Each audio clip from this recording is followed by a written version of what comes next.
Հետք, նշան, հուշող որևէ բան Մարմարիկ գետում այդպես էլ չեն նկատում գետի մի ծայրից մյուսը կանգնած ավելի քան 100 փրկարարները, որոնք երկամյա Տիգրանին են փնտրում։ 13-րդ օրն է, երեխան չկա։ Միայն այսօր վաղ առավոտյան են փրկարարները մի կասկած ունեցել՝ ապարդյուն։ Օդ, ջուր, հատակ, բոլոր ուղություններում են ջանքերը գործի դրված։ Ներքին գործերի նախարարությունը անընդհատ նաև ավելացնում է ուժերն ու տեխնմիջոցները։ Գյուղում ոստիկաններն էլ շատ են, նաև հարևան տներում են երեխային փնտրում, որքան էլ ամենահավանական տարբերակը գետն ընկնելն է, բոլոր վարկածների հետևից են գնում։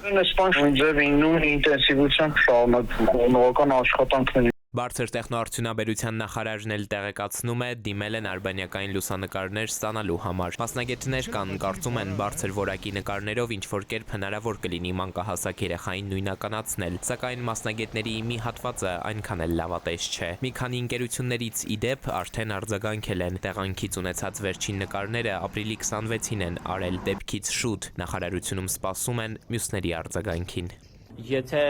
մենք փորձենք փնտրել 1-2 մետր լուծաչափ լուսանկարներ տրամադրող ընկերությունների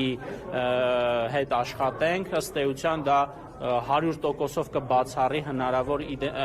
իդենտիֆիկացումը, սակայն անգամ այս պարագայում համարում ենք, որ եթե չլինի 30 սանտիմետր լուծաչափով լուսանկարներ, կարող են համեմատաբար ավելի ցածր որակով լուսանկարներ պարզապես հասկանալու, թե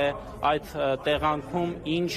չգիտեմ, մեքենաներ են գուցե եղել կամ առարկաներ են եղել, որը կարող է որևէ կերպով օգտակար լինել այս աշխատանքների իրականացմանը։ Այս օրերին գյուղում օդը կանգնել է, սառն են քննարկումները, պատասխանների փնտրտուքը, ինչպես տեղում են ձևակերպում առեղծվածի վերլուծությունը, որ ոչ միտեղ այդպես էլ չի տանում։ Այնուամենայնիվ, սպասում են բոլորը, սպասում ու հավատում Տիգրանի գտնվելուն։